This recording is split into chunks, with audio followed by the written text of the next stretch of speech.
मैंने कहा नेता सदन ये बताएं शूद्र क्या है, और यही शूद्र अगर ढाल न बने आपके तो आप सत्ता में कभी नहीं आ सकते, कभी नहीं आ सकते। ये पढ़ने की बात कर रहे हो आप? इतिहास के पन्ने उठाओ आप। क्या आपका घर, आप घर में गए होगे तो गंगा जल से धोया होगा आपको? शर्म तो तुम्हें करनी चाहिए जो अपने बाप की सम्मान नहीं कर पाए। तो ये समय नहीं है उन बातों को कहने का भी अध्यक्ष महोदय कि उन रीति रिवाजों के बारे में मैं नेता सदन से पूछूं। इस तरह के विचार on the floor of house नहीं आने चाहिए, क्योंकि अगर किसी के पिता के बारे में कोई बोलेगा तो स्वाभाविक है दूसरा भी किसी के पिता के बारे में बोलेगा। आपने भी बहुत सी रीति रिवाज नहीं मानी, वो ठीक नहीं लगेगा मैं कहूं, क्योंकि ऐसी शिक्षा मुझे नेताजी ने नहीं दी।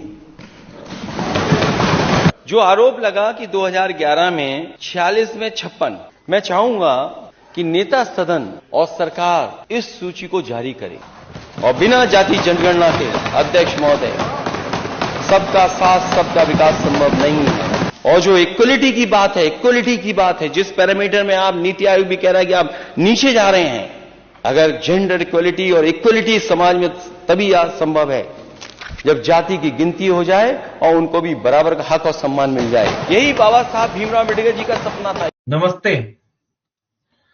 तो आज उत्तर प्रदेश से एक बड़ी दिलचस्प खबर आई कि उत्तर प्रदेश में सबसे बड़ी कामयाबी हासिल करने वाले बीजेपी की अकेले दम पर पूर्ण बहुमत की सरकार को बनने से रोक देने वाले, अपने पीडीए के जरिए अपने सामाजिक न्याय की विचारधारा के साथ डॉक्टर अंबेडकर और डॉक्टर लोहिया के विचार को मिलाकर संविधान को बचाने की लड़ाई के साथ आम चुनाव 2024 में सबसे बड़ी कामयाबी हासिल करने वाले अखिलेश यादव ने इस्तीफा दे दिया है।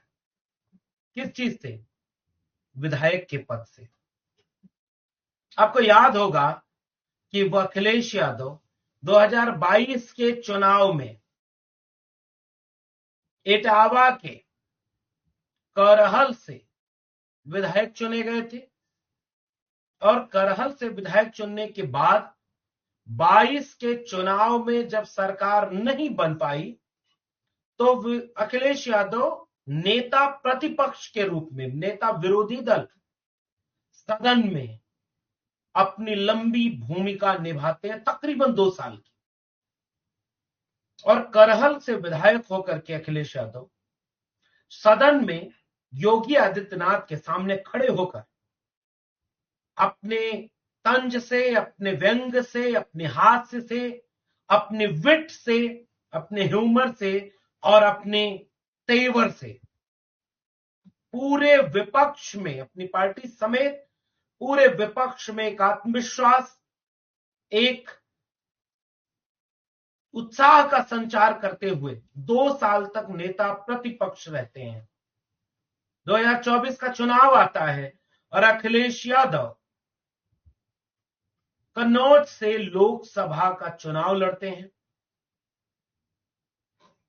लगभग 1.5-2 लाख वोट से चुनाव जीतते हैं और उसके बाद तय करते हैं कि 37 सांसदों को साथ लेकर, यानी 36 को साथ लेकर, एक तो वो खुद है, वो दिल्ली में देश की संसद में बैठेंगे, देश के मुद्दों पर सवाल पूछेंगे, विपक्ष के एक बड़े चेहरा बनेंगे, क्योंकि आज की तारीख में देश की तीसरी सबसे बड़ी पार्टी होने का तमगा आज के अगर किसी के ऊपर लगा है, किसी पार्टी को मिला है, तो वो तमगा मिला है अखिलेश यादव की समाजवादी पार्टी को। तो अखिलेश यादव ने ये तय किया कि वो दिल्ली में बैठकर जनता के मुद्दों को सदन में उठाएंगे। जिन बातों को लेकर वो जनता से जागरूक होने की अपेक्षा किया करते थे कि आपके बच्चों को नौकरी अगर मिलेगी तो वो अग्निवीर जैसी नहीं होनी चाहिए, पूरी और पक्की नौकरी होनी चाहिए, इस बात को सदन में उठाने का सबसे उचित जगह देश की लोकसभा होगी। अखिलेश यादव अगर चुनाव में जनता के बीच जाकर कहते थे कि पेपर लीक नहीं होना चाहिए, यूरिया की खाद कम करके दाम बढ़ाना ठीक नहीं है, किसानों का कर्जा दोगुना कर देना ठीक नहीं है, किसानों के ऊपर गोली चलवाना, आंदोलन को कुचलना, दबाना, मुकदमे कर देना उचित नहीं है। जातिवार जनगणना इस देश की मांग है, जरूरी है। इस देश में एससी, एसटी, ओबीसी यानी पीडीए को उसका हक, हिस्सा मिले, बिना इसके इस देश का लोकतंत्र पूरा नहीं होगा।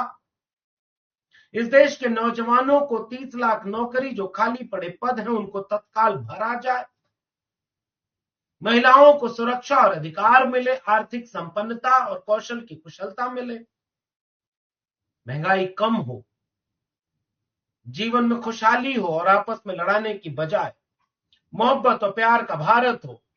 इन मुद्दों को लेकर के अखिलेश यादव सदन में खड़े होकर के अब नेताओं की तरफ से, विपक्षी दल की तरफ से एक मजबूत और बुलंद आवाज बनेंगे। और यह निर्णय लेते हुए उन्होंने उत्तर प्रदेश के सदन से, उत्तर प्रदेश के तमाम चीजों से उन्होंने इस्तीफा दिया है। अब उत्तर प्रदेश की राजनीति में इसका असर क्या पड़ेगा, इसका थोड़ा विश्लेषण करना जरूरी है। आज की तारीख में अगर आप गौर करें तो अभी अखिलेश यादव जब विधानसभा उत्तर प्रदेश में हुआ करते थे, और आपको मैं ले चलता हूं अतीत में, चाहे वो बिजली का सवाल हो, चाहे वो पानी का सवाल हो, दलितों, पिछड़ों यानी पीडीए पर अन्याय और अत्याचार का सवाल, कई सवालों पर सरकार को मजबूती से घेरने का काम अखिलेश यादव ने किया, मजबूती से घेरा है।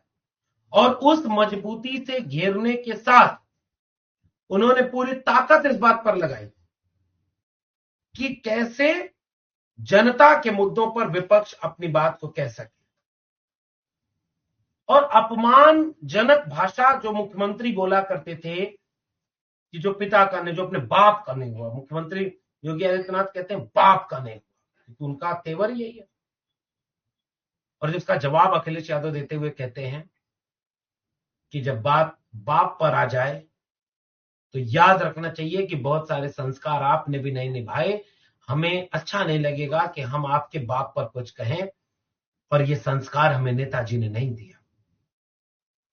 86 में 56 एसडीएम की बात जब मुख्यमंत्री ने उठाई और गलती से 46 में 56 कहा, तो बार बार अखिलेश जी ने उसको तंज की तरफ, व्यंग की तरफ पकड़ करके कहा कि 46 में 56 प्रमाण तो दे दो, प्रूफ तो दे दो, उसका उदाहरण दे दो। सरकार में 7 साल से हो और आपने कितना प्रचार कर रखा है कि 46 में 56 एसडीएम, यानी 86 में 56 एसडीएम यादव, तो बताओ ये 46 एसडीएम यादव कहां है? और जब हम आज और आप बात कर रहे हैं तो पता ये चल रहा है कि हाई कोर्ट में इस बात की पुष्टि होती है, कोर्ट मानता है कि 86 में 56 एसडीएम की खबर फेक न्यूज थी, झूठ थी, बीजेपी और आरएसएस के झूठ के प्रोपोगंडे का एक दुकान का बिकता हुआ प्रोडक्ट था, और इस प्रोडक्ट को बीजेपी ने बहुत बार बेचा। उत्तर प्रदेश की तमाम उन जातियों को अखिलेश यादव जी ने जोड़ा, मुलायम सिंह यादव जी ने जोड़ा, मनोहर कांशी राम ने जोड़ा, आदरणीय बहन जी ने जोड़ा, जिनको तोड़ने का काम बीजेपी ने झूठ बोलकर किया। आरएसएस और बीजेपी ने एक पॉलिटिकल नैरेटिव बनाया कि समाजवादी पार्टी केवल यादवों की पार्टी है और बहुजन समाज पार्टी केवल जाटवों की पार्टी है। और इन दोनों नैरेटिव को बना करके बीजेपी ने गैर यादव ओबीसी और गैर जाटव दलित समाज का वोट बीजेपी की तरफ लाने में कामयाबी हासिल कर ली, सरकार बना ली। और सरकार बनाने के बाद इस गैर यादव और गैर जाटव दलित पिछड़ों को क्या मिला? 69,000 शिक्षक भर्ती घोटाला मिला। उस घोटाले के लिए आंदोलन करने वाले विद्यार्थियों, नौजवानों और शिक्षकों को लाठी मारी, जेल का ताला मिला, मुकदमे मिले, उसमें हर समाज के लोग। उन दलितों पिछड़ों को क्या मिला जो बीजेपी की तरफ गए? उन दलितों पिछड़ों को अपनी सरकारी नौकरी प्राइवेट हाथों में बेच देना मिल गई। उन दलितों पिछड़ों को अपने हक और अधिकार छीन लेना मिल गई। उन तमाम लोगों को क्या मिला, ये बीजेपी नहीं बता पाई। इसलिए जब अखिलेश यादव ने पीडीए किया तो वो तमाम लोग वापस बीजेपी को हराते हैं।